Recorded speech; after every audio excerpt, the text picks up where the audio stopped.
Hi everyone, it's great to see you. Today I'm going to walk you through our front yard and give you an idea of all the things that we have been doing. And I have to say, I just love how it looks this time of year.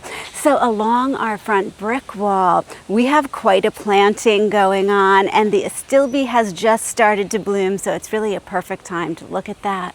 We have our two sangokaku trees here, and I think I'm most excited about the beautiful coleus, all of which I grew from seed.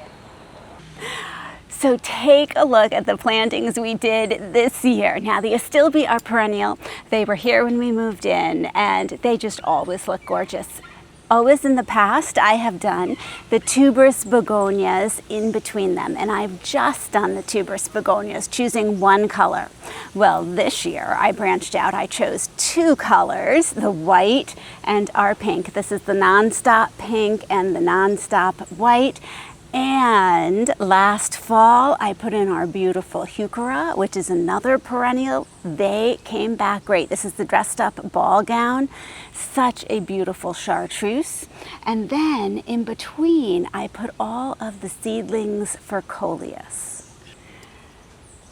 So I tried to choose the majority of the coleus that I grew that had pinks in them. And I just put them in here with the idea, some of these coleus are going to get 3 feet tall by this fall.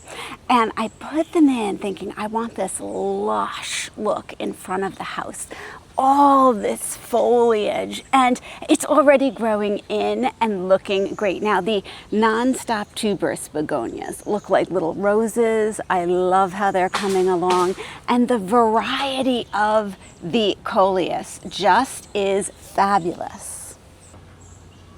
Now with our sangokaku trees, this is also the first year that I did a planting around the bottom different like this too. And I just love it. We have a lot of the coleus leaves. We have more of our tuberous begonias. It's giving us that color we want. And I'm telling you, as people drive up, it really is eye-catching. And here we are at the very front of the house as the driveway comes in, and you can tell that I went all out for pink this year. Just like we did last year, I continued with the sun patience.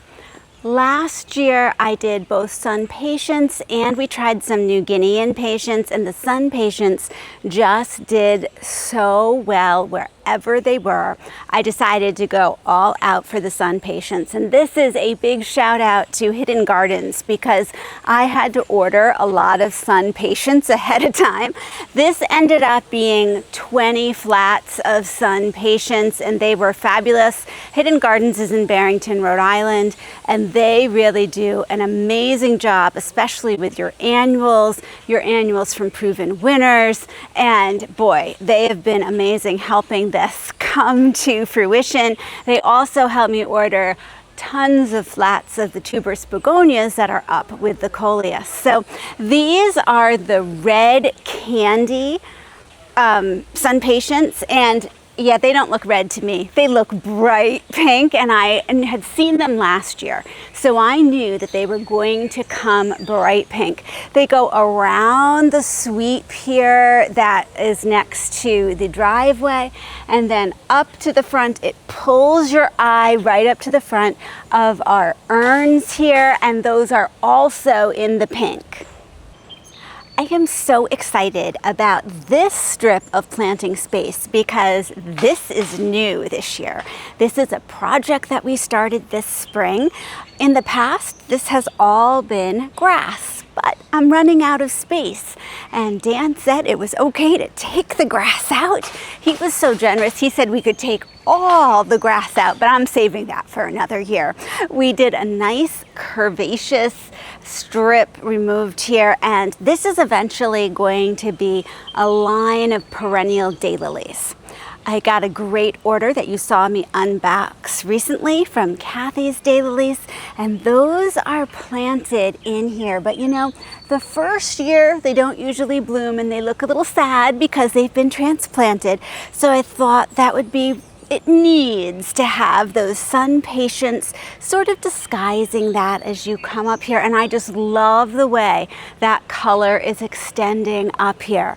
The other thing that I've put in here are all of the baby zinnias that I started from seed. These are the raspberry ripple, the double raspberry ripple zinnias, and they're just starting to bloom. Now these will get to be about 8 to 12 inches tall and wide, and will continue that color through the season also.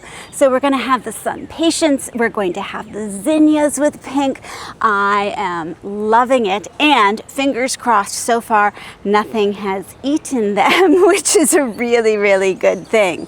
The other thing I did is at that end and way up here, I have the geraniums, the pink geraniums that I started from seed. So as the season goes along, we'll have those taller pink geranium blossoms come in play.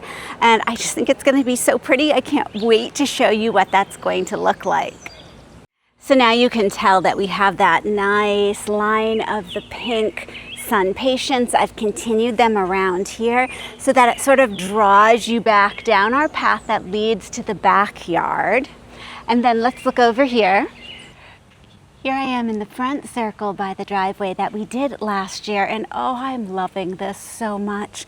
So we have our sun patients around the edge, and then I dotted them in here with the white tuberous begonias. We have a lot of our little conifers that are coming back. We have some hydrangeas. This is a high shade spot, so it's a really good place for the Japanese maples, for our hydrangeas, and we've just discovered that there is a baby chipmunk under that rock there, and we're going to feed him some peanuts so we keep him very happy. I happen to love chipmunks.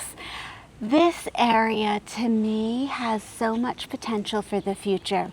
I've also taken some of the coleus that I have planted from seed and put those in here. These are fewer of the bright pink ones, more of the lime green, some of the sort of red edged ones, and they are just beautiful. You know, I planted a ton of coleus from seeds, and I thought, oh, I won't need any more than this, and now I'm like, I could use even more. They just look so good in the garden. And I am so excited about this mountain laurel. This is the third year for this mountain laurel, and it has not bloomed, and then all of a sudden it is blooming this year, which is so exciting. Look at how it's coming along. And then this is the first year that I've done the sun patience up by the very front of the house here too. We've decided to have this Japanese holly not be trimmed this year. I'm trying to get it in a little fluffier. It definitely has the fluffy look. Part of me wants to shape that up, but we're gonna leave it. We do have the 2 green tower pines at each end. They're very short. And all these beautiful sun patience with some more of the seedling geraniums that I planted. And this brings your eye up to our urns along here, so everything's pulling you to our front door. And that brings us to the very front of the house, where I have 3 smaller urns, and I traded out the shorter gray resin pots that I had here before for some resin cream colored urns. And in these planters, I decided to vary a little bit in bringing in some purple.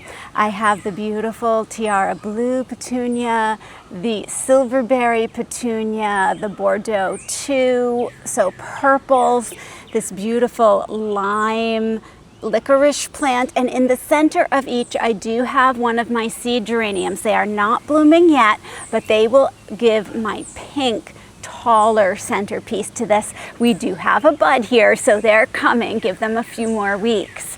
Behind me with the urns, we're keeping it very basic. As I always love to do for our front urns, I'm being attacked by one here. I have a beautiful mandevilla in the center. This is the sun parasol giant pink, and there's one blossom here, and look at how tall and gorgeous they are. And I'm surrounding them with our Sweet Caroline Sweetheart sweet potato vine. That's a lot of sweets in there that will spill over. And our super tunia bubblegum. And we know bubblegum gets huge. In fact, there's probably more plants in here than I really need, but I want it to just look amazing.